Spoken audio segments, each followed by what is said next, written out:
ada beberapa pertanyaan.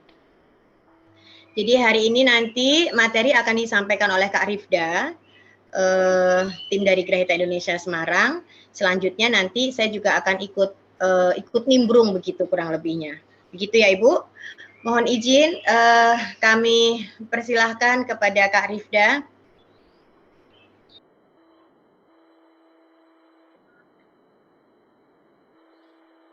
Baik, terima kasih. Sebelumnya apakah suara saya sudah terdengar? Sudah jelas, Bu. Ya. Ya, saya perkenalan kembali nggih. Perkenalkan, nama saya Rifda Ayu Akila dari Grahita Indonesia. Pada kesempatan kali ini kita mau sharing-sharing nih, mama-mama, papa-papa ya. Kita sharing-sharing tentang apa? Tentang kesehatan mental anak usia dini. Ya karena topik mengenai kesehatan mental itu kan beberapa tahun ini emang lagi marak diperbincangkan ya. Apalagi semenjak pandemi COVID-19 itu kan semakin banyak orang yang menderita gangguan kesehatan mental, yang akhirnya banyak orang yang memiliki kecemasan hingga depresi. Tapi sebelum kita memulai pembahasan mengenai kesehatan mental pada anak usia dini, saya izin bertanya nih kepada mama-mama, papa-papa, apa sih kesehatan mental itu?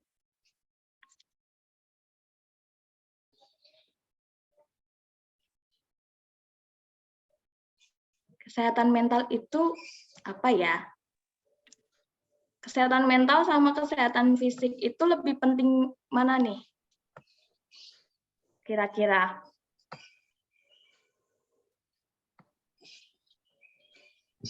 Dua-duanya penting, Miss. Iya, betul sekali. Jadi kesehatan mental dan kesehatan fisik itu sama-sama pentingnya dan keduanya ini saling berhubungan satu sama lain. Nah, ketika kita sebagai manusia itu memiliki kondisi tubuh yang sehat ini, kondisi fisik yang sehat, tapi kondisi mental kita itu sedang tidak baik-baik saja. Itu kan akan mempengaruhi kondisi fisik. Misalnya lagi stres, mikirin suatu masalah, itu kan pasti kita jadi pusing. Iya apa enggak Ibu? Jadi pusing, jadi ototnya tegang, mual, rasanya nggak enak aja badannya. Padahal kan permasalahannya adalah di mental kita. Begitu pula ketika mental kita sedang baik-baik aja, tapi kita lagi kondisi badannya itu nggak fit, itu kan juga akan mempengaruhi mood kita. Misalnya lagi meriang, terus habis itu diganggu sama anak, mama mau ini, mama mau itu. Akhirnya kan kita sebagai orang tua mesti nanti dulu, nanti pusing-pusing, mama pusing, kayak emosi jadinya kan. Adanya perubahan mood. Nah, itu jadi ada keterkaitan antara kesehatan fisik dan kesehatan mental. Jadi ini ya intinya kesehatan mental itu adalah kondisi di mana individu memiliki hal-hal yang ada di slide ini. Yang intinya itu kesehatan mental itu adalah kondisi di mana individu itu sejahtera. Sejahtera secara apa?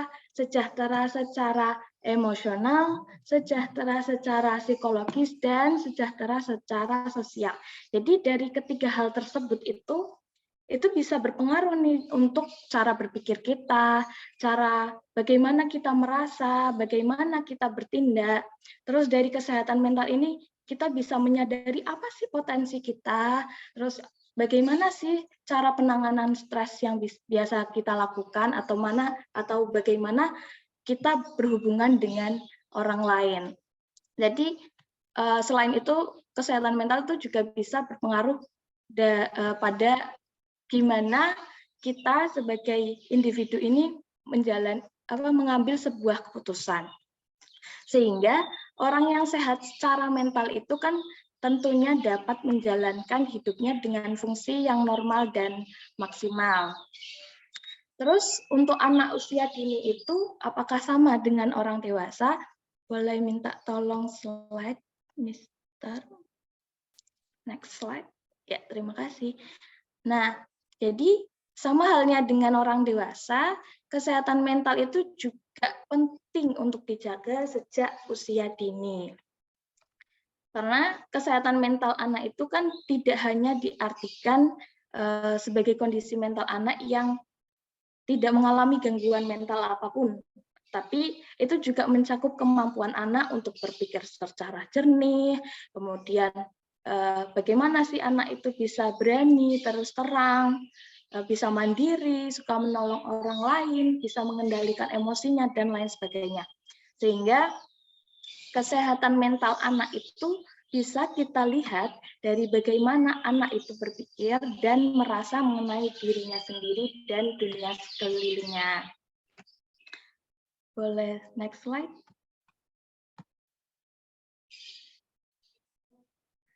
Nah ini, anak yang sehat mental di usia dini itu berarti telah mencapai tahapan perkembangan yang optimal.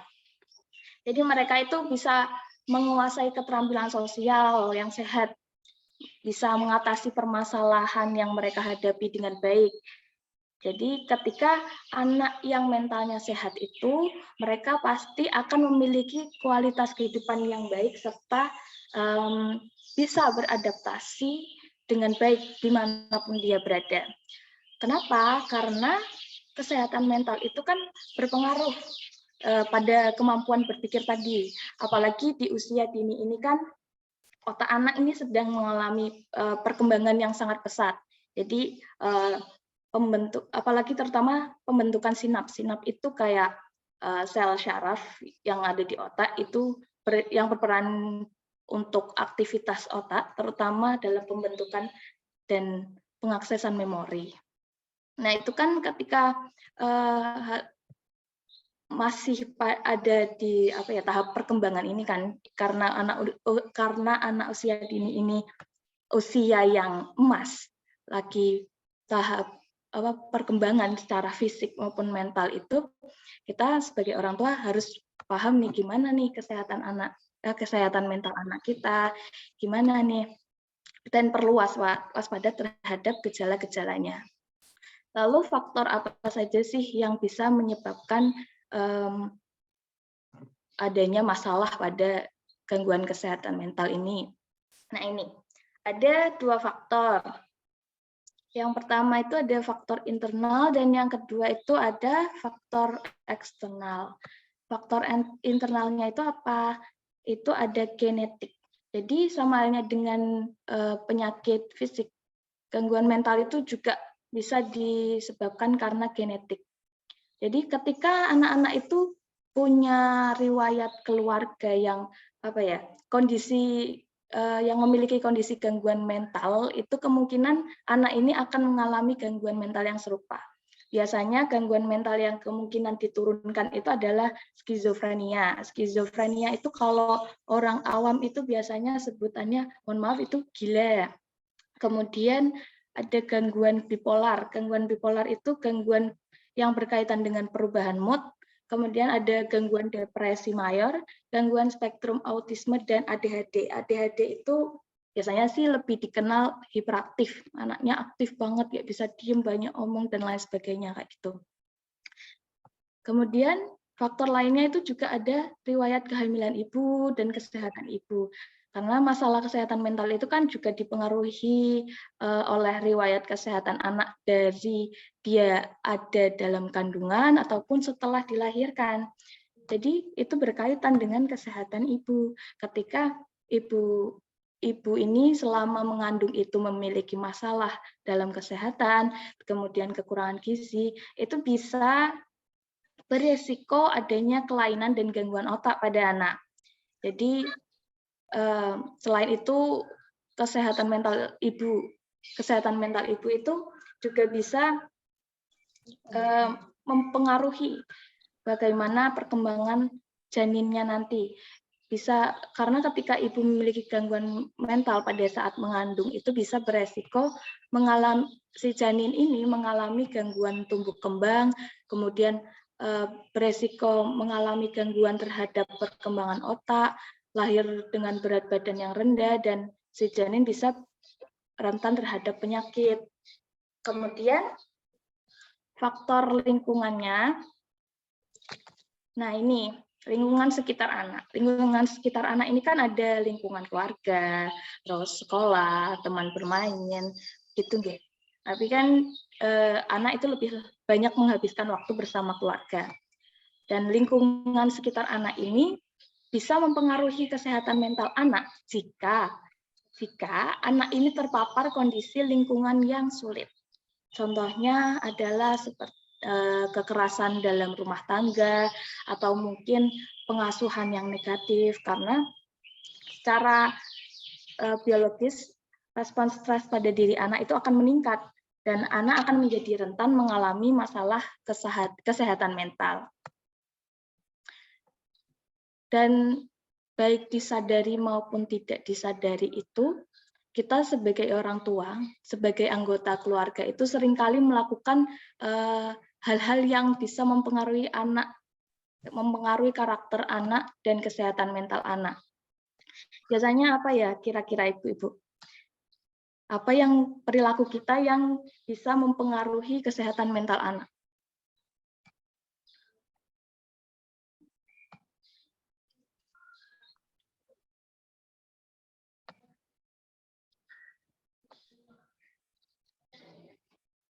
Sepertinya ini pada pemalu atau bagaimana ini? Apa tadi? Suka marah kali, Mbak. Yang mempengaruhi apa? Yang mempengaruhi kesehatan mental anak. Jadi perilaku kita sebagai orang tua ataupun anggota keluarga yang bisa mempengaruhi karakter anak atau kesehatan mental anak.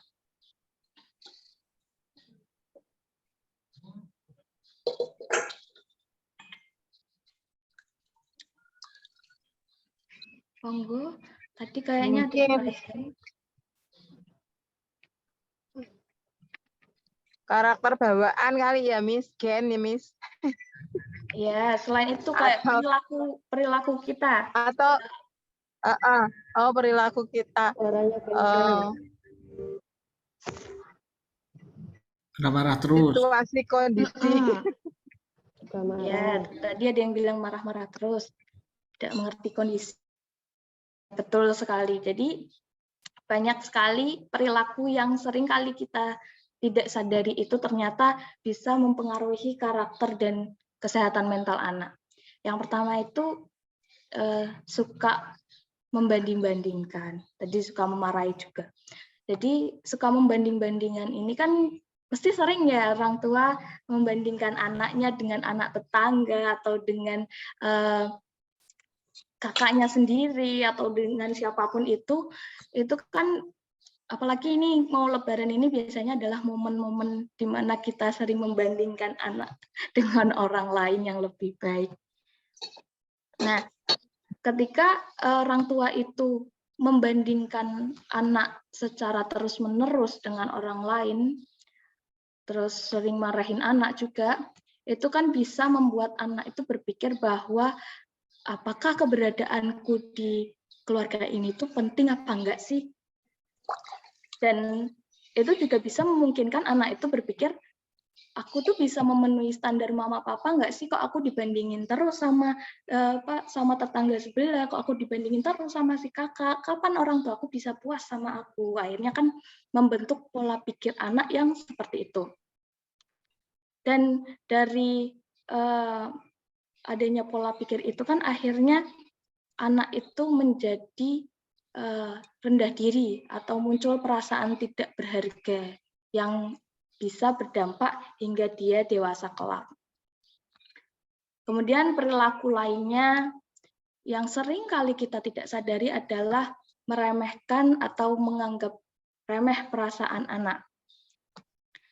Nah, biasanya orang tua itu kebanyakan membandingkan perasaan anak dengan perasaan mereka. Jadi ketika anak merasa sedih, misalnya karena suatu hal yang sepele, mama aku dijauhin sama si A gara-gara aku nggak mau ikut jajan ke kantin, terus sedih. Kemudian orang tuanya menganggap remeh perasaan anak tersebut, lah cuma gitu toh aja sedih, lebay deh, nggak usah kayak gitu, ntar besok juga temenan lagi. Mungkin bagi si anak itu bisa melukai perasaannya, karena kita sebagai orang dewasa tidak bisa menyamakan perasaan kita dengan anak-anak. Nah, kemudian tadi ya sering memarahi, sering berteriak atau membentak dan bertindak kasar, itu kan akan sangat berpengaruh kepada anak. Anak itu jadi karena terlalu sering dimarahi, terlalu sering dibentak, jadi anak kan takut untuk terbuka kepada orang tua, takut untuk memberikan suara mereka, dan lain sebagainya. Terus perilaku lainnya ini, selain itu ada lagi, yaitu orang tua itu seringkali berperan terlalu banyak terhadap anak. Akhirnya anak ini memiliki ketergantungan kepada orang tua. Jadi dikit-dikit masalah anak itu diselesaikan orang tua, tugas diselesaikan orang tua, anak berantem sama temennya itu diselesaikan oleh orang tua. Yang mungkin awalnya itu orang tua itu berpikir bahwa dia tidak ingin anaknya itu mengalami hidup yang susah sepertinya. Sehingga akhirnya orang tua ini berperan terlalu sering untuk membantu anak dalam banyak hal. Mikirnya sih biar anaknya terbantu, tapi kan hidup anak itu tidak selalu berada di sekitar kita ya. Sesekali biarkan anak ini berusaha sendiri dengan kemampuannya. Kalau kita terus-menerus membantu anak, itu akan membuat anak lupa caranya berdiri dengan kakinya sendiri.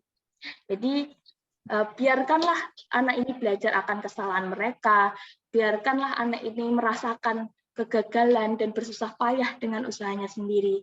Dan kita sebagai orang tua tugasnya adalah kita harus bisa membesarkan hatinya dan mengajari gimana sih cara kita belajar dari kesalahan dan lain sebagainya. Kemudian biasanya perilaku lainnya ini yang sering terjadi baik disadari ataupun tidak disadari adalah tidak konsisten. Banyak banget orang tua yang kayak gini, termasuk mama saya dulu. Saya itu dulu sering kali dijanjiin sama mama saya. Misalnya waktu saya ujian dulu, waktu SD, mama saya janjiin akan membelikan sepeda. Tapi itu harus kalau nilainya sempurna. Padahal nilai saya tinggal dikit lagi sempurna itu nggak dibeliin. Nah, ketika orang tua sering misalnya menjanjikan anak sesuatu dengan syarat anak ini harus melakukan ini. Tapi setelah anak berhasil melakukan berhasil melakukannya, orang tua nggak memberikannya. Itu kan akhirnya membuat anak itu berpikir, kok orang tua aku nggak konsisten ya dalam memberikan kayak nggak menempati janji. Kok orang tuaku kok bohong, aku merasa dibohongi, dan itu kan akan berdampak pada anak itu kurang percaya lagi terhadap orang tuanya, kemudian juga bisa menyebabkan anak ini mudah untuk berbohong dengan orang lain. Boleh di next slide.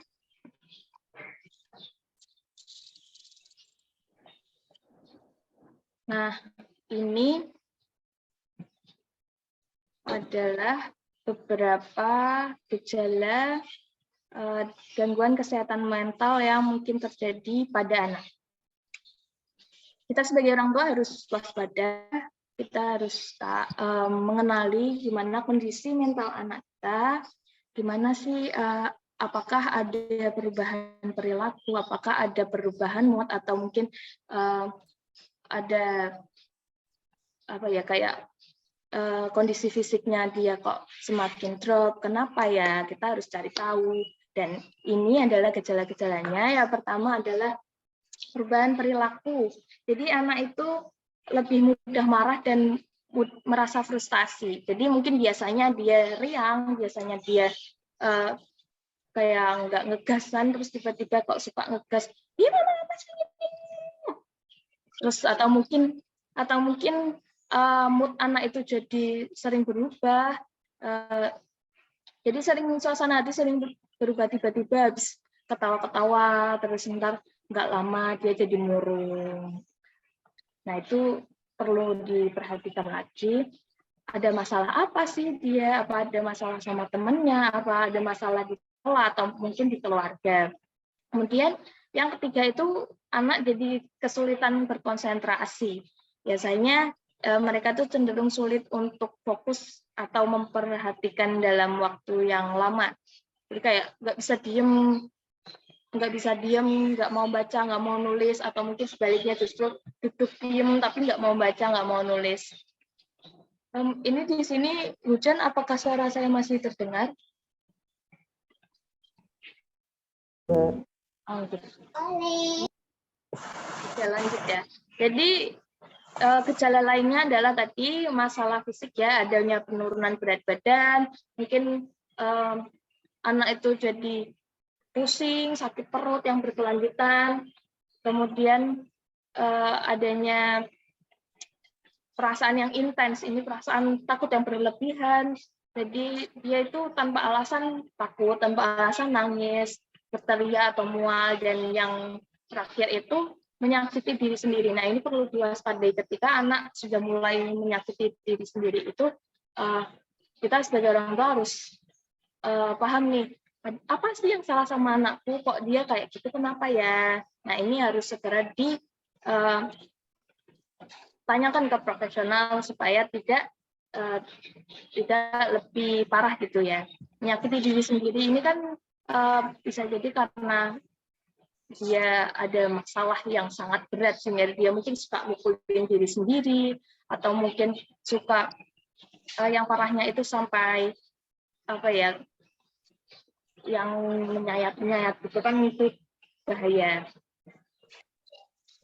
Mungkin boleh di next slide. Selanjutnya lagi.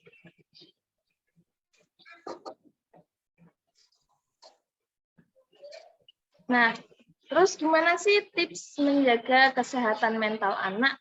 Tadi kan sudah tahu nih kesehatan mental anak itu apa, kemudian gejalanya apa, faktor penyebabnya apa. Nah, ini tips-tipsnya. Yang pertama, kita sebagai orang tua harus bisa memperkuat ikatan emosional dengan anak. Kita bisa dengarkan keluh kesah anak, kemudian mendukung aktivitas anak. Oh, anakku suka seni, bolehlah aku ikutin dia les seni atau gimana gitu.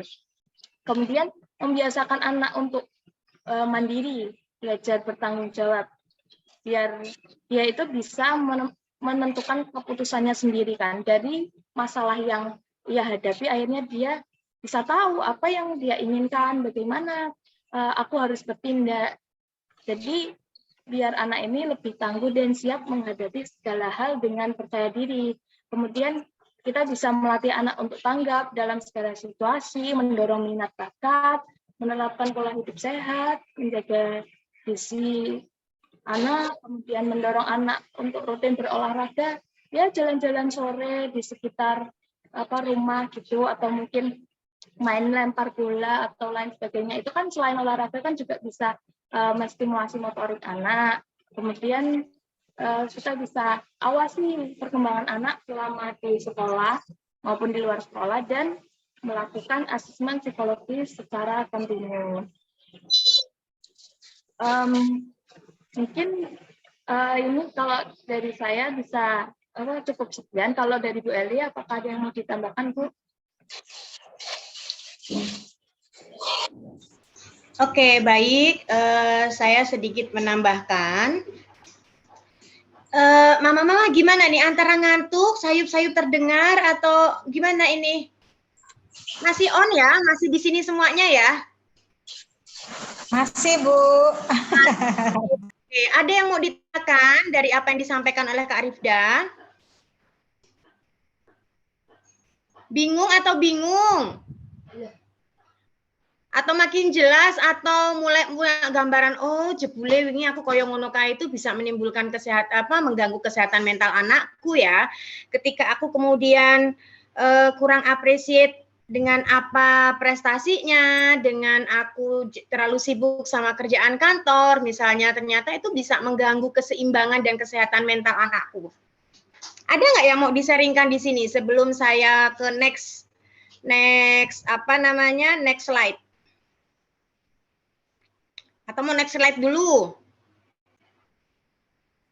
Saya mungkin ya Bu Eli mau tanya nih. Boleh.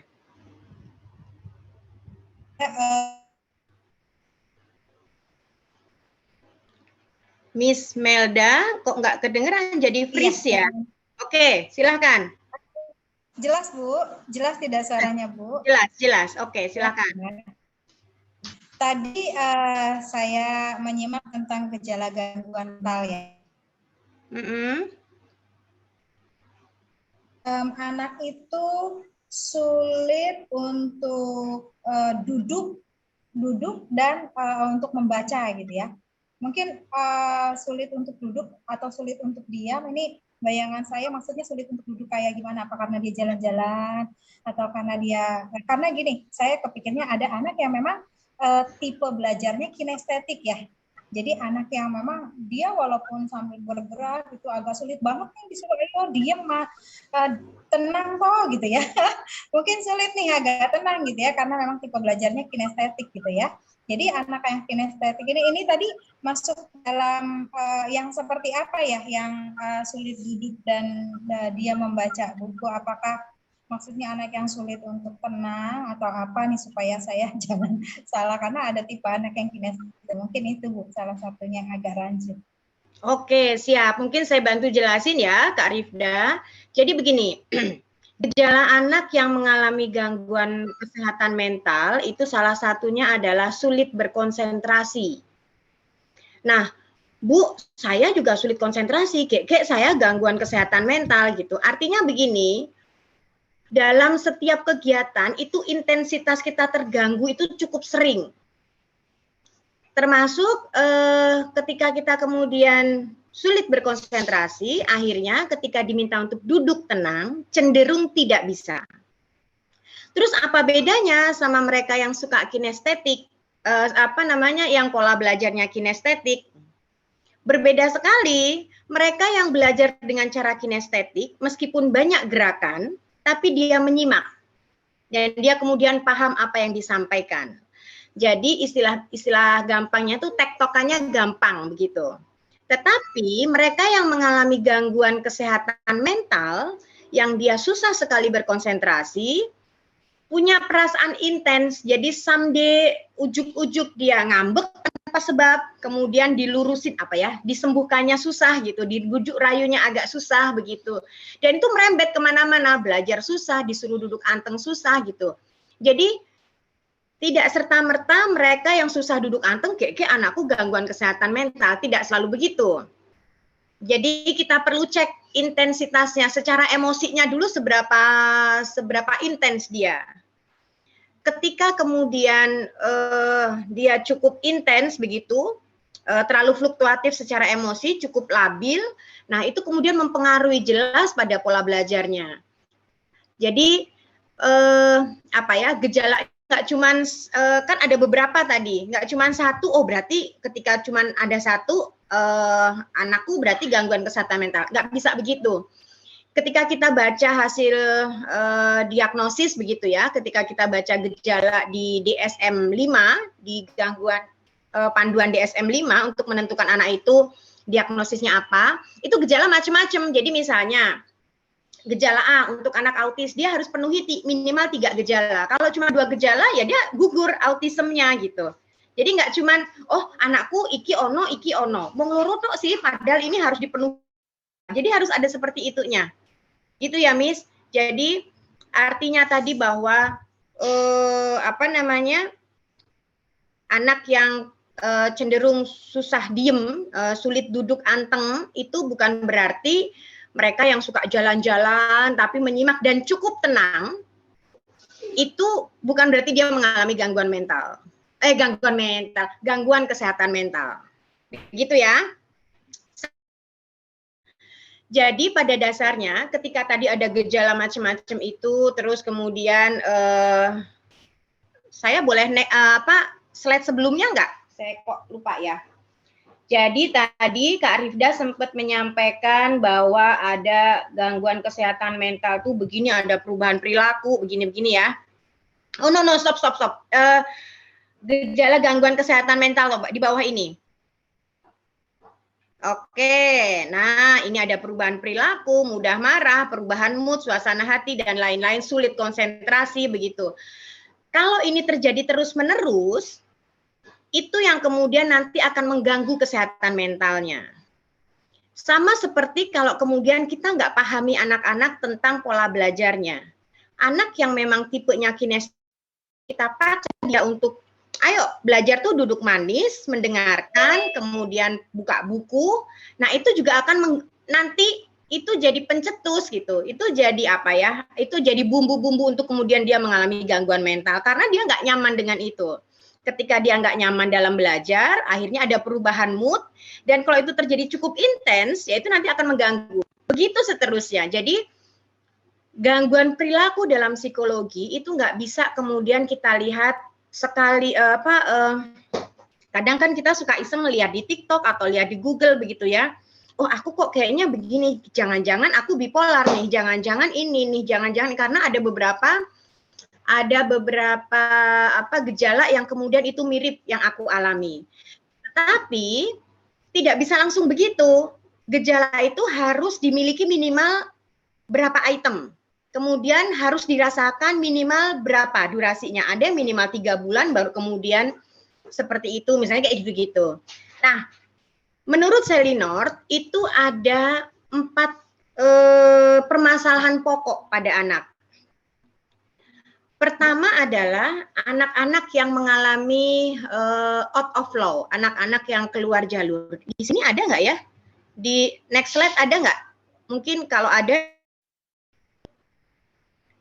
Nah ini dia. Stop di bawah lagi. Nah ini dia. Ada 4 permasalahan besar yang tampak jika tadi gejala-gejala tadi kemudian tidak segera diatasi. Dan itu terjadi terus-menerus, yang terjadi seperti ini. Ada 4 permasalahan pokok. Pertama adalah out of flow, anak-anak yang tidak taat aturan. Anak-anak yang tidak taat aturan ini dimulai, bahasa gampangnya itu susah makan, susah tidur, susah belajar, susah duduk tenang, susah. Nah itu out of flow namanya. Ciri-cirinya diawali dengan kata susah. Kemudian yang kedua adalah bad habit, kebiasaan buruk. Ditandai dengan kata suka jajan, suka teriak-teriak, suka cubit, suka tendang, suka tantrum misalnya, suka nyot-nyot, suka apalagi ya, suka ngompol begitu. Itu adalah bad habit. Kemudian maladjustment, penyimpangan perilaku. Ini ketika anak usia 5 tahun tapi dia masih gelendotan ke sama emaknya misalnya. Di mana anak usia 5 tahun secara tugas perkembangan psikologisnya dia harus sudah mulai bersosialisasi. Atau anak usia 6 tahun tantrumnya masih banyak. Misalnya begitu. Atau anak kelas 3 SD masih ngompol. Atau anak usia 4 tahun masih pakai pampers. Misalnya begitu. Itu adalah maladjustment. Jadi penyimpangan perilaku. Kemudian permasalahan yang terakhir adalah post playing delay. Masa bermain yang tertunda. Kondisi ini biasanya muncul paling cepat di anak usia kelas 3 atau kelas 4. Masa bermain yang tertunda. Penyebabnya apa? Penyebabnya karena dulu ketika dia masih kecil, ketika anak-anak masih tumbuh kembang golden age, begitu tadi yang disampaikan sama Kak Rifda, perkembangannya pesat banget nih Bu, aku nge-push aja deh yuk belajar ini, belajar itu, les ini, les itu gitu. Bu, apakah itu salah? Saya tidak bilang itu salah, tetapi kalau kemudian anaknya menemukan hal yang tidak nyaman, itu yang jadi kurang tepat. Ketika usianya adalah usia bermain, tapi kemudian kita push dia untuk kemudian lebih pada sisi akademis dan kognisi aja, anaknya bisa, oh bisa, karena itu adalah masa golden age. Tetapi ketika usia 9 tahun, di mana secara tugas perkembangan psikologis itu adalah usia yang paling tepat dia mengenal beban pendidikan dalam tanda kutip ya, maksudnya belajar, membaca dengan benar itu di usia 9 tahun. Di usia itu idealnya anak-anak mulai senang sekolah, tetapi yang terjadi justru sebaliknya. Seringkali anak di usia itu jadi malas sekolah, prestasi menurun. yang dulunya pinter ngaji sekarang nggak suka ngaji, yang dulunya senang sekolah minggu kemudian jadi malas-malesan, yang biasanya suka ikut ke gereja jadi banyak alasan misalnya.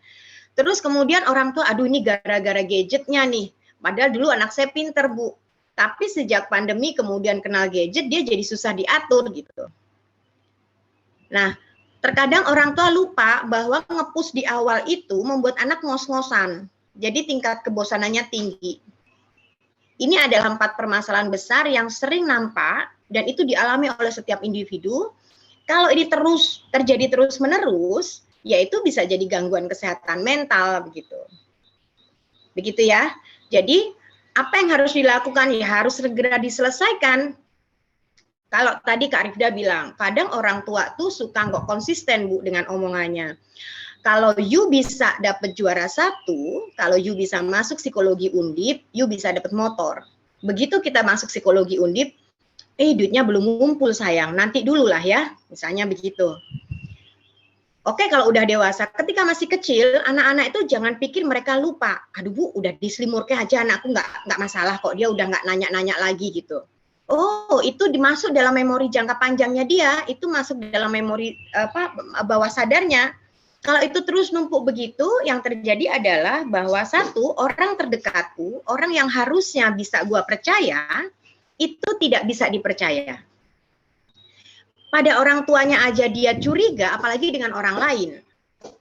Nah, itu nanti ketika tumbuh besar, yang terjadi kecenderungan kepribadiannya adalah bisa jadi anaknya intuitif, curiga terus sama orang lain, atau dia sukumtif, ketergantungan.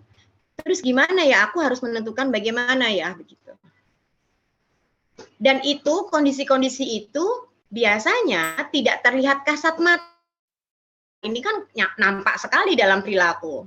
Tetapi perubahan karakter, perubahan kepribadian, intensitas emosi itu nggak nampak secara kasat mata.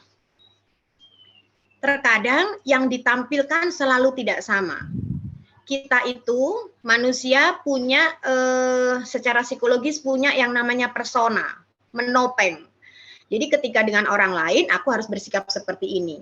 Apakah itu keliru? Enggak, itu enggak keliru, itu memang alat kita untuk bersosialisasi, itu sah, itu boleh. Itu memang harus dilakukan, persona. Tetapi kalau kemudian kita susah membedakan antara mana kenyataan, di mana aku harus bersikap seperti ini, ya kalau di sini aku harus bagaimana gitu, acting harus seperti apa, itu kita nggak bisa bedakan, yang terjadi nanti kita bisa split personality, bisa gangguan bipolar misalnya, kalau parah seperti itu nanti ujung-ujungnya. Jadi persona itu dibutuhkan agar kita bisa mudah menyesuaikan diri, dan itu boleh.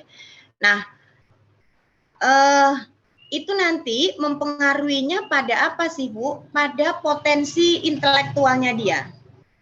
Terkadang gangguan kesehatan mental itu ngefeknya begini. Anaknya nih kayaknya pinter ya Bu.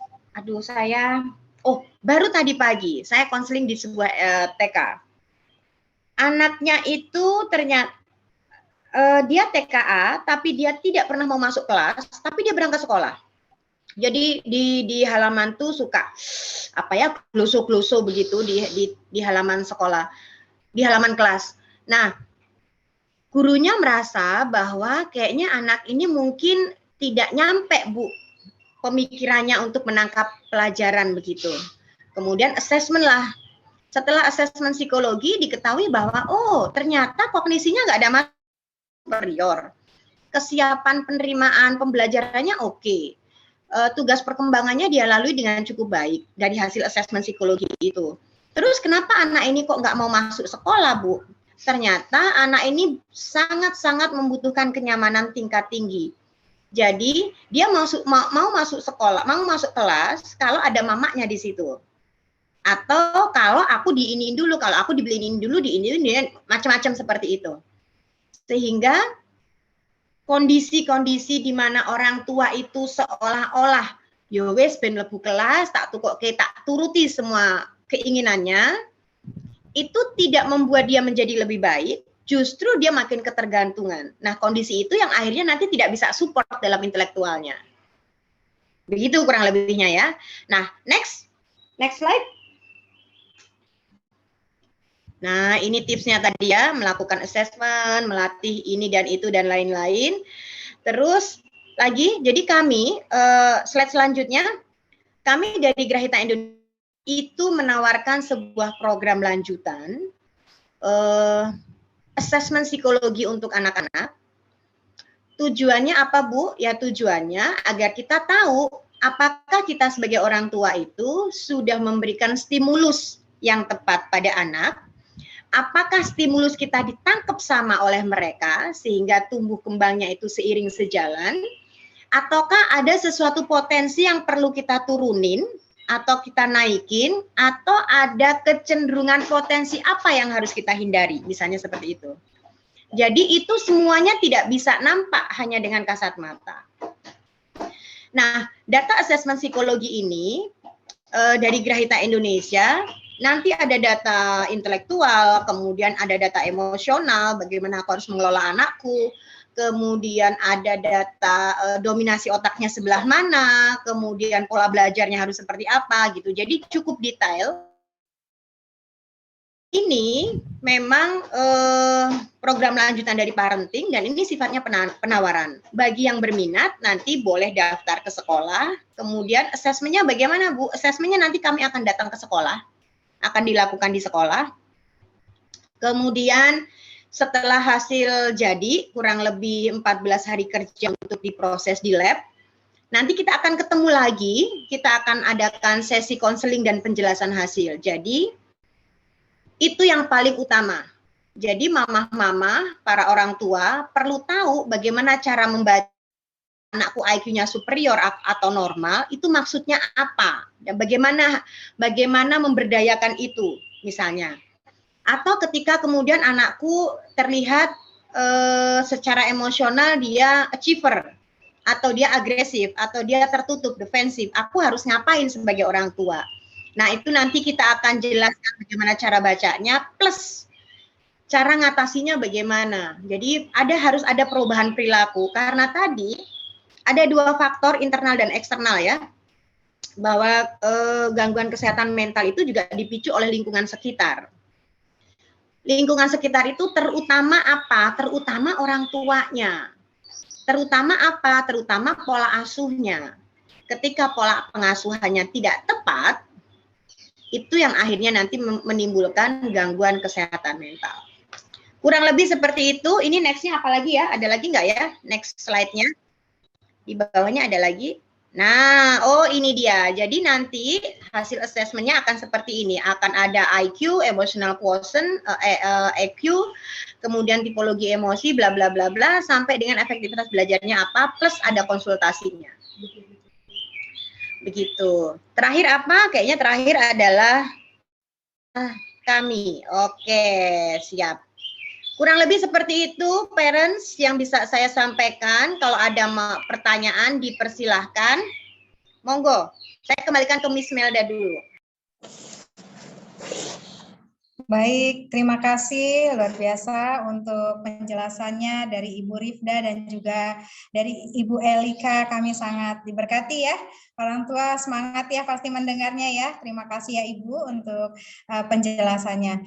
Kembali parents, ini kesempatan yang baik ya untuk kita bisa bertanya tentang mungkin kendala di rumah, tentang anak kita atau apapun boleh. Waktu dan kesempatan saya kasih untuk kita boleh bertanya. Monggo. Ada yang mau ditanyakan?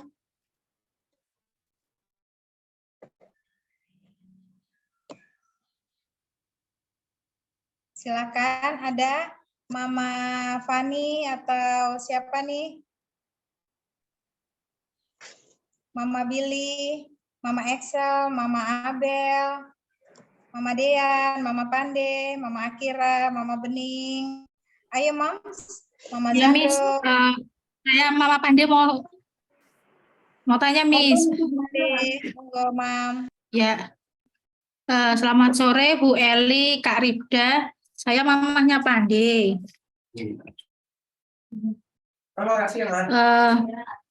Yang mau saya tanyakan, ini kan Pande punya kakak itu dia kelas 4 SD, kan sudah kenal medsos.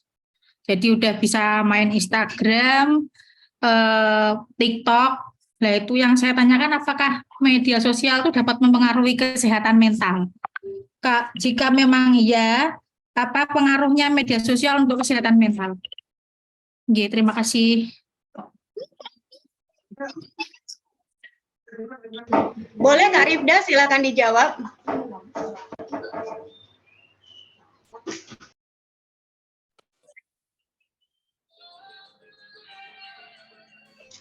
Gimana ini Kak Rifda apa saya nih?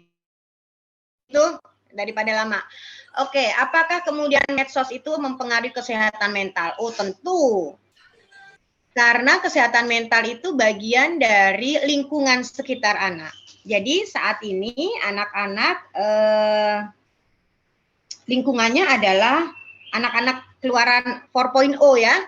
Anak-anak milenial ini dia medsos itu juga kalau kita dulu gundu, layangan, congklak itu adalah media kita. Nah, sekarang kalau anak-anak zaman sekarang Instagram, Facebook itu adalah media mereka. Terus bagaimana medsos itu bisa mempengaruhi kesehatan mental? Kalau kemudian dia tidak bisa menyeimbangkan atau memilah dan memilih atau menyaring bahwa segala sesuatu yang ada di medsos itu tidak serta-merta semuanya bisa diambil hikmahnya, kurang lebih begitulah ya. Maksudnya begini, saya pernah punya kasus anak SMA itu dia main medsos yang akhirnya maaf ya, ini dia itu sukanya duduk ngangkang, pakai baju tapi duduknya ngangkang, terus kemudian dia foto di bagian itu. Terus kemudian dia dia share begitu ke medsos. Nah, si anak ini merasa bahwa dengan begitu dia diperhatikan. Nah, akhirnya menimbulkan permasalahan. Si yang dikirimi, jadi dia itu juga kirim japri, juga kirim di medsos begitu, di DM begitu. Nah, itu nggak terima karena merasa karena dia kenapa aku dikirimi model begini gitu. Akhirnya dia diserang habis-habisan, lu tuh ya kayak gitu-gitulah omongannya. Nah, si anak ini akhirnya dia merasa bahwa cemoohan itu atau marah-marahnya orang itu adalah bentuk perhatian. Jadi lama-lama si anak ini jadi kesulitan untuk membedakan perhatian itu harus seperti apa sih gitu. Dan setelah isu punya usut ketika kemarin konsul, yang salah adalah berawal dari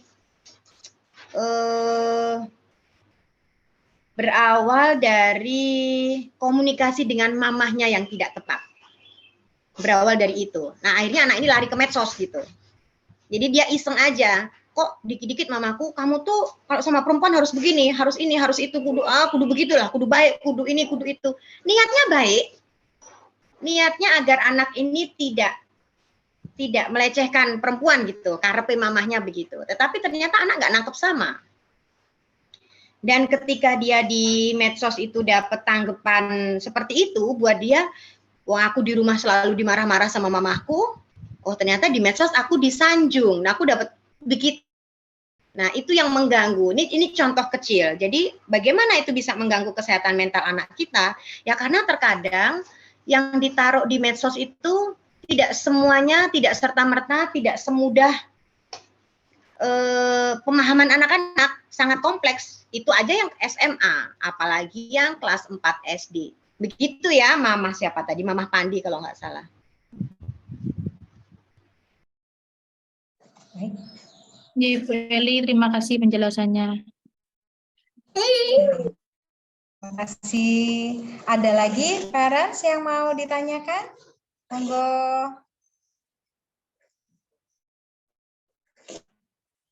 Sudah atau masih ada lagi? Mama Eben, mungkin ada yang mau ditanyakan, Mama Eben? Sudah tidak adakah? Saya, Miss.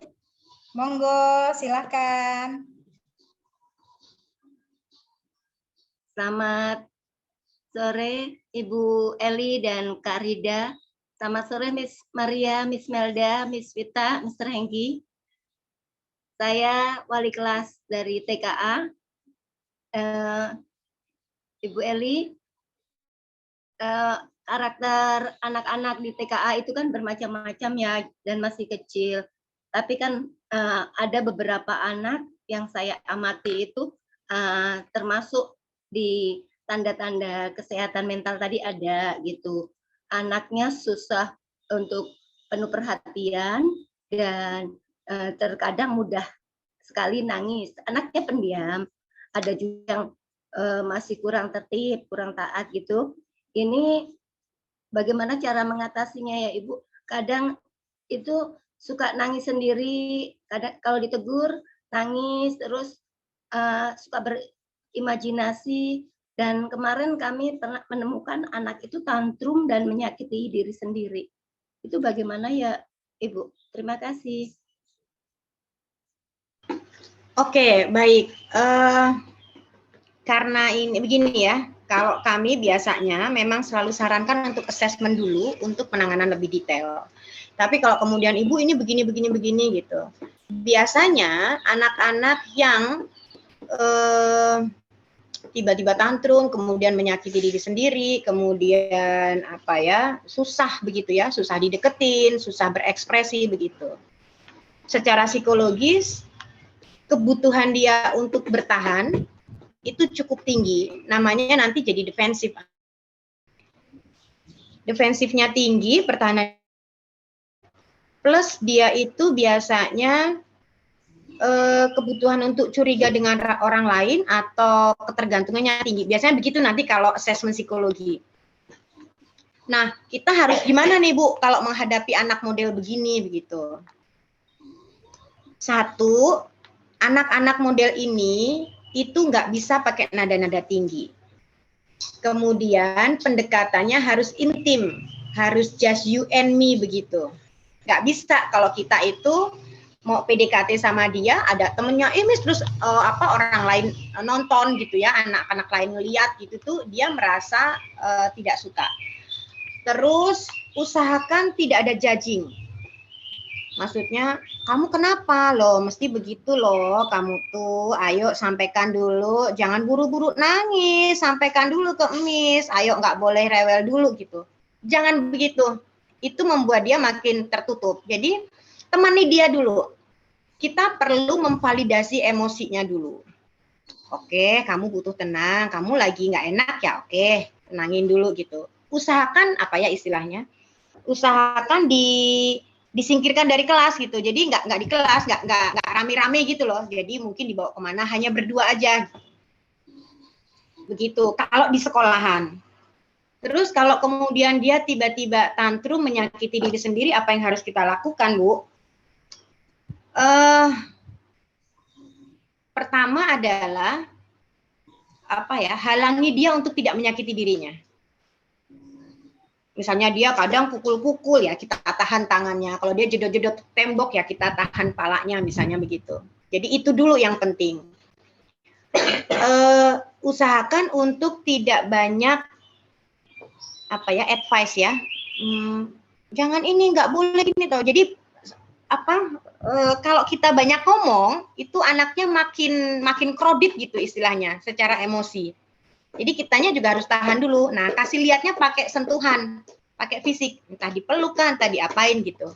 Itu ketika di sekolah. Terus gimana Bu? Ya selanjutnya ketika dia sudah mulai tenang, ya itu tadi ngobrol berdua, kasih minum dulu, kasih ini dulu. Ketika ngobrol, usahakan nggak to the point. Jadi tipe-tipe orang defensif itu ngobrolnya melipir-melipir, jadi diceritain apa ini itu segala macem gitu. Jadi kalau ditanya kamu tadi kenapa toh kok mesti begitu, kenapa kamu pukul-pukul, kenapa kamu teriak-teriak, kalau nggak suka tinggal bilang ke Miss aja kan gitu. Itu dia nggak bisa begitu. Itu ribet, di sini tuh ribet, cara ngomongnya dia ribet. Nah di rumah orang tuanya juga harus lebih sering terbuka, jangan ada ancaman. Jangan kemudian labeling negatif Nah, itu juga nggak boleh banget. Kurang lebih begitu sih, Ibu. Jadi memang kalau di sekolah ya kita bisa lakukannya sebatas itu. Yang jelas, istilah kata psikologis itu pertolongan pertama itu anaknya kudu selamat dulu, istilahnya begitu. Jadi ketika dia tantrum ya dia harus kudu tenang dulu. Jadi nggak akan bisa dimasukin macam-macam. Jadi kudu ditenangin dulu. Ketika dia menyakiti orang lain atau menyakiti dirinya sendiri, ya yang penting dia terselamatkan dulu. Tidak melakukan hal-hal seperti itu, baru kemudian kita bisa kondisikan. Begitu kurang lebihnya. Terima kasih, Ibu Eli. Sama-sama. Baik, Parents ada lagi? Kalau tidak ada, saya nih yang isi pertanyaannya nih. Bu Eli, saya bertanya lagi ya. Ada satu kasus gitu ya. Ini saya mendengarnya agak syok juga, gitu ya. Karena kasus ini buat saya ini dengan usia yang masih usia TK gitu ya. Tapi dia bisa mengekspresikan rasa tidak sukanya dengan tindakan kekerasan. Kekerasan misalnya seperti mendorong ke tembok gitu, atau dia bisa melakukan mencekik gitu ya. Nah, apa ya, itu terjadi beberapa kali gitu ya. Nah, yang saya agak syok itu dia ketika diberi nasihat sih dia bisa menerima dengan baik ya nasihatnya, dia juga bisa nangis gitu. Tapi besok terjadi lagi dengan perilaku yang berbeda gitu. Nah, maksud saya yang saya mau tanyakan, apakah apa yang terjadi? Nah itu deh karena saya agak sulit. Apakah apa yang terjadi gitu? Itu Bu Eli, terima kasih.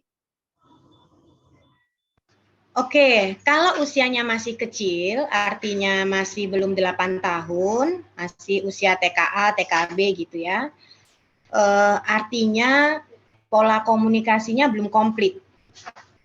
Kosakatanya belum sekompleks kita, pemahamannya pun juga belum sekompleks kita, pengekspresian emosinya pun juga masih ada tantrum-tantrumnya begitu.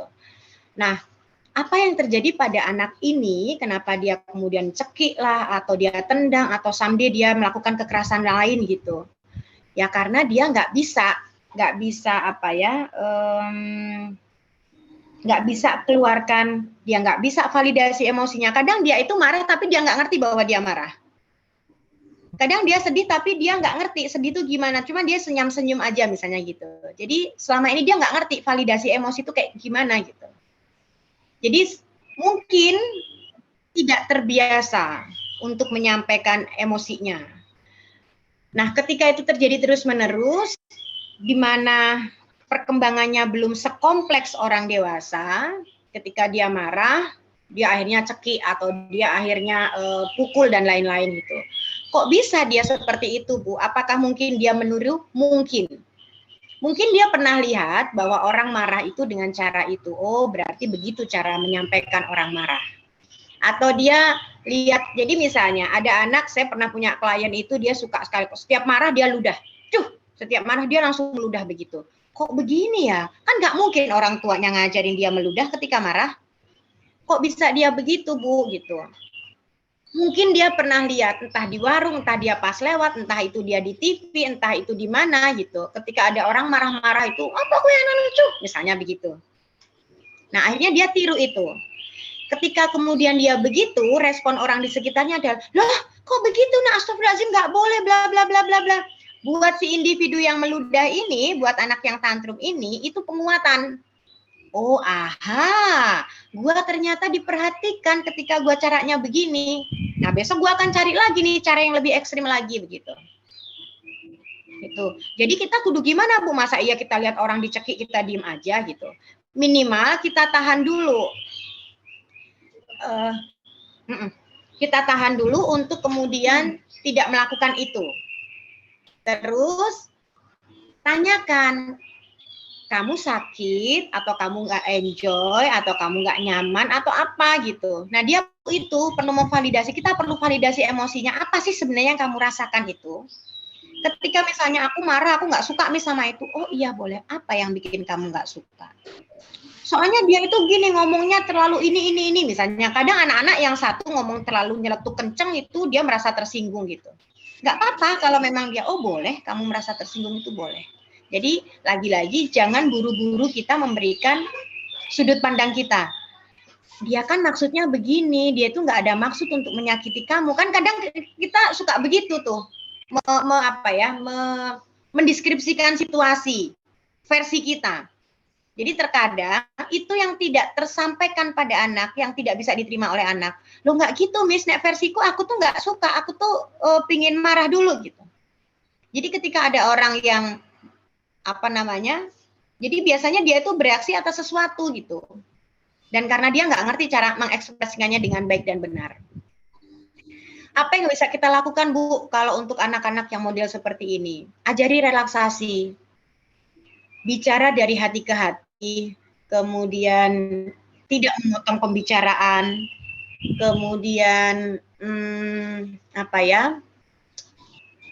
tidak memberikan, lagi-lagi tidak memberikan judging ya, tidak labeling gitu bahwa oh kamu nggak boleh ini, kamu nggak boleh itu. Nah, jangan buru-buru begitu maksudnya. Tunggu sampai dia kelar ngobrol, sampai dia kelar menyampaikan. Setelah itu, oh kalau menurut kamu gimana? Terus apa yang kamu rasakan? Terus biasanya kamu habis itu gimana? Kalau kamu nggak suka, apa yang akan kamu lakukan? Jadi bukan kemudian kita yang memberikan instruksi. Tadi pagi, klien saya tadi pagi itu orang tuanya sangat intervensi. Ketika ada anaknya tuh, dia cerita ke Uminya, Umi, aku perutku tadi pagi diinjek sama saya lupa namanya, Ilham, Fatan, itulah kok si anak itu.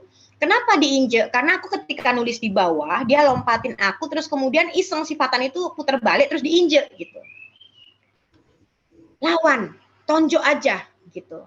Karena itu nggak sekali dua kali, Bu, itu udah sering kali seperti itu. Nah, kadang kan orang tua suka gemes ya kalau dilaporin begitu. Kok anakku nggak ini ya? Terus gurunya kok nggak ngeh ya misalnya gitu. Setiap kali begitu, yang terjadi bukan kemudian anaknya lebih pede untuk nonjok temennya. Dia makin bingung. Tidak semua anak punya keberanian yang sama untuk nonjok, untuk balas balik begitu. Jadi yang salah di sebelah mananya, Bu? Jangan diinstruksi. Tanyakan dulu, divalidasi dulu perasaannya, emosinya. Ketika kamu diinjek, apa yang kamu rasakan? Bahkan Uminya ngomongnya begini, gak usah bales dulu, karena Rasulullah dulu pun juga begitu. Juga suka dipukul tapi nggak pernah bales. Nah, karena terjadi sering, terus-menerus, sampai akhirnya ibunya wis muntap gitu. Tonjok aja. Lawan, akhirnya begitu. Nah, itu yang kemudian dia akhirnya nggak ngerti lah, kata Umi disuruh sabar, disuruh nggak usah bales. Nanti biar Allah aja yang ngebales, suka begitu. Tapi sekarang kenapa aku disuruh bales? Kalau tidak ada penjelasan logisnya, ya akhirnya anaknya bingung. Dan dia hanya melihat dari, oh nek ada orang marah, sudah, kalau ada itu begitu. Gitu. Dia nggak punya alternatif solusi ketika dia menghadapi situasi-situasi yang berbeda. Nah, sama seperti si anak tadi yang tiba-tiba cekek, besok lagi dia tendang, besok lagi dia apa begitu. Karena dia bingung, aku kudu ngapain lagi gitu. Orang tuh ngerti nggak sih kalau gua marah? Orang tuh paham nggak sih? Boleh nggak sih aku tuh marah begitu? Apakah kemudian setiap orang itu boleh tenang dulu, tarik napas, jangan marah, kadang suka begitu. Apakah harus seperti itu gitu? Jadi itu ya, Miss Melda mungkin divalidasi dulu, kemudian diajak ngobrol, kemudian diajak relaksasi. Relaksasi itu macam-macam, boleh dengan tepuk tangan, boleh dengan main air, rasakan seger banget kan airnya gitu. Boleh dengan kemudian bercerita, boleh kemudian dengan merasakan sepoi-sepoi angin, misalnya kayak gitu. Itu juga bagian dari relaksasi. Begitu, Miss? Baik, Bu Eli, terima kasih banyak penjelasannya. Luar biasa ya.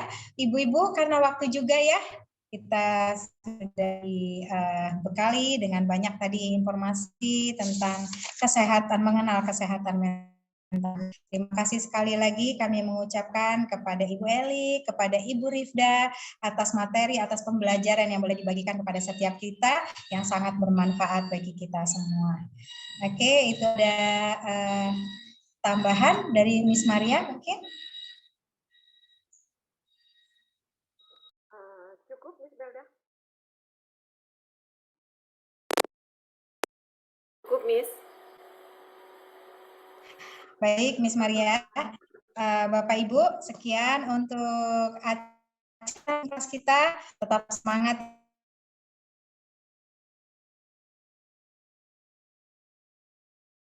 menjadi pengajar bagi anak-anak kita, menjadi teladan bagi anak-anak kita dalam kita mencontohkan hal-hal yang benar bagi anak-anak kita.